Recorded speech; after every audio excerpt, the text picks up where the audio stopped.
What's the next topic today? Next one, Shift Stalker. With all this speculation on Endgame and who's killing Thanos, here's another speculation everyone is not talking about.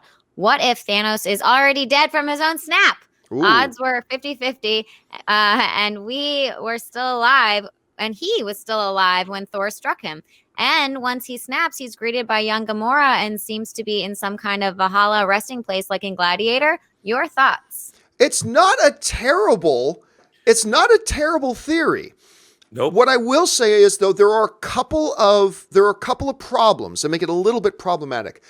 Number 1, the snap happens and yes, he has that kind of Valhalla kind of vision with baby Gamora. What did it cost? Everything. Okay, yeah, that was there too, but then it goes back to him, uses the space stone one more time to open up the portal, disappears through the portal, Stormbreaker falls off of him, and then we see him again later with the mangled gauntlet and everything, sitting down, looking out over a grateful universe, as he puts it, right? So I don't think he dies in his own snap, but what that does bring up to me that I think is intriguing is the notion of, okay, I don't think it would be consistent to say he died from the snap, but what if he just died? What if he just died there, sitting, he goes there, because remember, the Russo brothers didn't just say in the director commentary of Infinity War that the gauntlet was permanently damaged. They also specifically said that Thanos himself was permanently damaged as well. They said Thanos himself was permanently damaged. What if, that opening scene that we see in the trailer with Thor, with the silhouette from behind, we see Thor walking into what looks like the planet that Thanos went off and retired to. And we see in the trailers his armor just hanging there, kind of like a scarecrow. What if Thor walks through that, gets there, and sees Thanos still sitting in that same spot he was sitting in at the end of Infinity War, except he died from his wounds from Stormbreaker. And he's dead. He's gone. And what if that was the Avengers plan? We've tracked down Thanos, we get the gauntlet from him, and we make him undo this. Thor tracks him down, he gets there, but he's dead, and the gauntlet is damaged beyond repair. The gauntlet, as the Russo brothers say, was permanently damaged. I'll tell you what, I'm not willing to go out, Robert, and say that's what's going to happen. Not at all.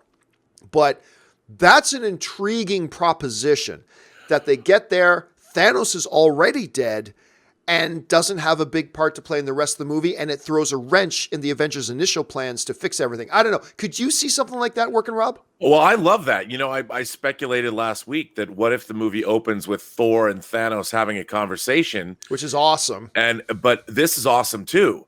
Like, how amazing would it be if Thor shows up on wherever Thanos is and finds him sitting there with a smile on his face, dead, and the gauntlet wrecked? I mean, and then you hear dun dun dun, you see the Endgame. I mean, what a way to open a movie, because again, the audience is going to sit there with its mouth agape because everything we've speculated about. Well, now what do you do? Now there's no way back. There's no way to undo the snap.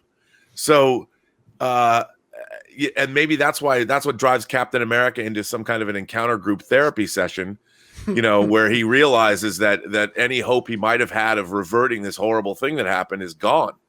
So I love that idea. I mean, I'm really sold on this idea of opening the movie in a place that's just bleak.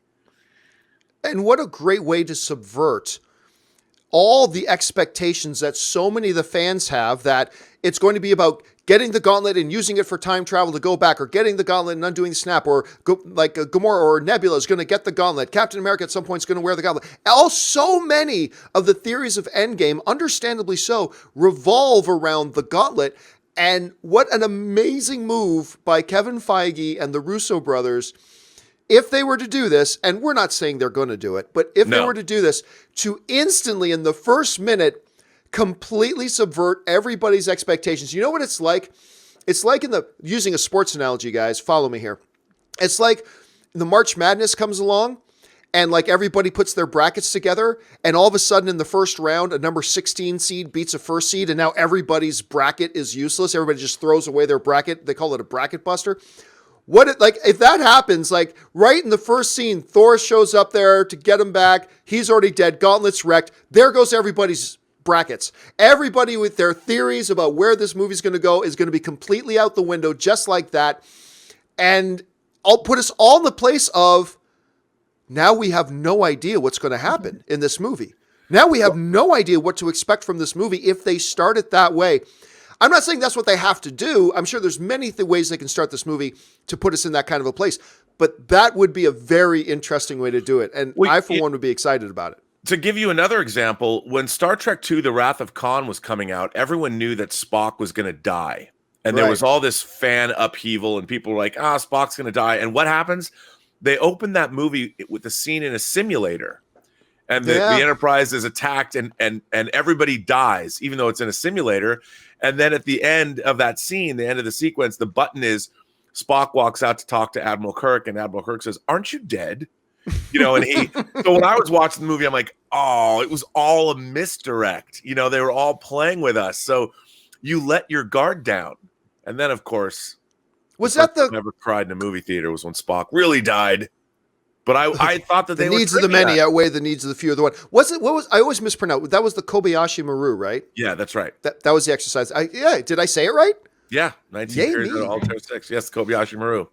Ashley, as somebody who's not like the hardcore MCU fan here and stuff like that, what kind of expectations, you're hearing everybody talking about this, what kind of expectations are you going into this movie with? That he is alive and well, and I would hate it if he was dead, actually. I don't like this idea at all. I mean, I like the idea, maybe what Rob was saying, how he goes and he has a conversation with him and then smashes his head. But I don't want him to, it is like an interesting take on it. And I can see that like everybody in the movie theater would be like, what? And like, what's going to happen now? And if they do that and then they pull it off and make a good movie, that would be even more impressive. But just like when you guys were talking about it the whole time, I was just like, I hate this idea. I don't want him to be dead. I got one better for you. What if Thor finds Thanos dead, the gauntlet destroyed, Thor leaves, then someone else shows up, takes Thanos' body and the gauntlet, disappears, and then the Avengers credit comes on. Okay. And it's Galactus! And it's Galactus. No, I'm just kidding. Somebody we've never seen before. Yeah, I like maybe. that. I can get into that. But yeah, the idea of just like him, I don't know, the idea of him just being dead, I kind of want to see him just one last time. Well, and I think probably there might be a lot of people that feel that way, Ashley, because there's going to be a sense of, it'll be a little bit, I think to some people it'll be a little bit dissatisfying. Like, yeah, I need you want to see somebody take Thanos down. Yeah. Nobody could take Thanos down. We had this whole movie where he won. He won the last movie. So we want to see Hulk take him down, or Thor take him down, or Iron Man, or Captain America. It's kind of like when like a serial killer like offs himself, and then you're like, but we didn't even get to put him in jail, Wait a minute, Ashley, did you say you wanted to see justice? Oh, God. Because I want to see justice. Here we go. We can't make it through one bloody show. One show. You got to show off that poster sometime, Rob, by the way. I'm not encouraging you to do that now, though. I'll do it again. All right, let's move on to the final email of the day.